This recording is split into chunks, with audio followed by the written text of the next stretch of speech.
Okay, Luke, so still work to do, of course, for Tranmere this season, but 5 points out of 9. I mean, what's the feeling like around the place? It must be a mood lifter given the sort of mini unbeaten run that you're on.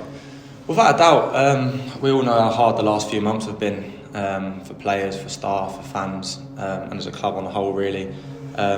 So to pick up 5 points in 3 games is, considering the run we were on and the results we've had, is obviously a massive positive. But I think the gaffer especially keeps pushing and keeps advocating for the fact that it's 5 points and that is all it is. We've now got another 10 games to go, so we can't now think we've cracked it, and I don't think there's one person in the dressing room that thinks we have cracked it, but it's definitely an uplift in results, points and all-round kind of confidence as well. I mean, well, maybe not cracked it, but certainly massive steps in the right direction, because the performances have been so much better since the change. What is it that Andy Crosby has changed to get this uplift for you? I think just getting his kind of, first and foremost, getting his principles across. I mean, we have it all around in this room, where kind of constantly reminded on what he wants, what is a given for a footballer and a footballer at Tranmere especially, kind of what the club is about and the fans are about, and he's instilled that into us kind of from minute one, really, to be perfectly honest.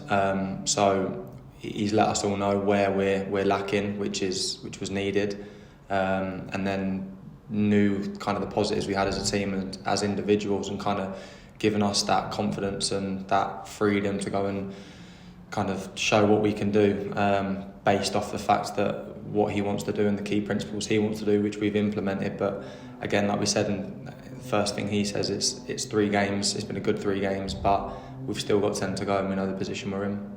It's nice that the mood seems to have lifted around the place, both for the fans and for the players as well. Before that change was made, I mean, I know the fans were certainly losing a lot of hope and a lot of belief that Tranmere would be able to survive. Where were you at that stage? Were you even starting to think, not sure if we're going to make it here?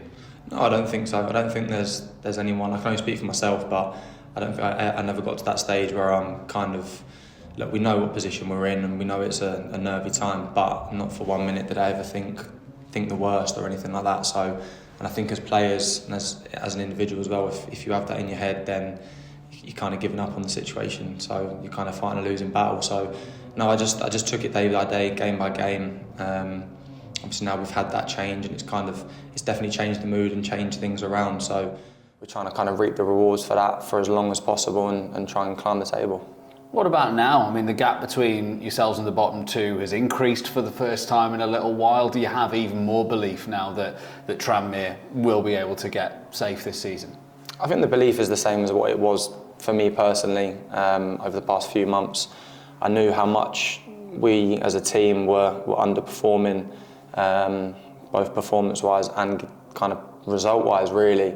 So I do think that there's been, in the back of everyone's mind, got to keep trying to do the right things on the pitch, but first and foremost we're here 5 days a week to try and put things right, and no one's taken their foot off the gas, no one's stopped believing. So I do think it was only a certain amount of time before the performances we were putting in parts for half an hour here, 20 minutes there, we knew we needed to put them together for longer minutes and longer periods of games, which I definitely think we've done for the last 3. It was nice to see Josh Hawkes get the winner at the weekend. It's been a difficult season for him. How do you sort of speak with Josh when you're in the training ground and throughout the season, obviously through the difficult times, and to see him turn the corner and essentially, be one of the heroes on Saturday? What sort of conversations have you had with him, and how do you feel for him getting that moment? It's brilliant for him. I know the gaffer's kind of touched on it before, but we've had, I think it's 3 or 4 meetings now in the afternoon where every member of staff's in here, every player's in here, and one by one lads are sitting down and actually talking about their lives and talking about, it's so easy in football to come in, have the general chit chat, train and then go home. You rarely get to know lads unless you're close with them off the pitch anyway. You rarely get to know what things are actually happening at home, and everyone has different stuff, everyone in life has different stuff going on.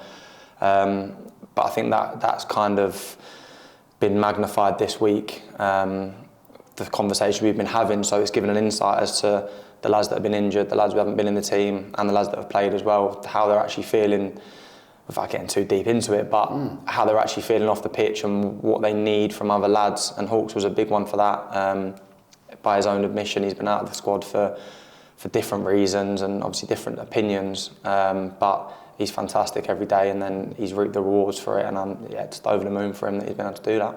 Yeah, I know Andy, after the game last weekend, told us about his own bereavement. Does stuff like that, being able to talk about your own personal lives and sort of share the difficulties you have, does that bring you closer together as a group? Without a doubt. I mean, you put 30 lads together, whether that's football or not, I think it'd be a little bit of a taboo subject on actually talking about how you feel. Some people like it, some people don't, and everyone kind of expresses that differently. But I mean, I'm close with quite a few lads in here, but I'm sure there's been players who have sat in the chair listening to what some of the boys are saying and kind of been a little bit of an eye-opener, not knowing what's actually going on in their life. So it does definitely bring you back closer together, gives you an insight into how people are actually feeling, and kind of explains different moods. Like there was one lad who basically just said, like, I know I've been, I choose my words wisely here, but he's been moody around the dressing room for the last couple of weeks, but then kind of opens up and talks about how he's feeling, and you think, right, fair play, like, I understand it. And then that does bring everyone closer together. And it's little things like that that I think Andy has definitely, he's implemented massively, and I think it's made a huge difference.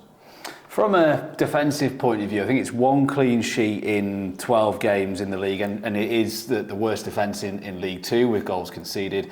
From your point of view, that must obviously hurt as the goalkeeper, but what do you need to do to sort of correct that? Because, I mean, I know we're talking a while ago now, but early in the season, defensive solidity was the thing that got you going in the first place. Yeah, I think if you look back the last 3 games since the gaffer's taken over, the Port Vale goal is a fluke deflection. George trying to get a good block on it. The Grimsby one's a penalty again. The build up to that, I don't think that happens again. If you play 100 games, it was an unfortunate one.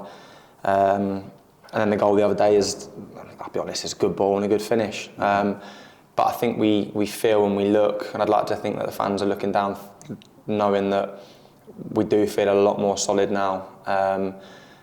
Clean sheets are nice, clean sheets are lovely. Obviously, I'd love to have got 25 this year, but I know we've got, like you said there, the most goals conceded. But if we concede every single game to the end of the season but win and stay up, then I couldn't care less, to be perfectly honest. Yeah. As long as we're winning games, playing well, obviously I'd love to keep 10 clean sheets from here on out for the rest of the season, but like I said, the results and the performance are more important than that. Like you say, that the goals that have been conceded, you can explain those in a way. Do you think that is, and the performances as well, as we mentioned, have been improved?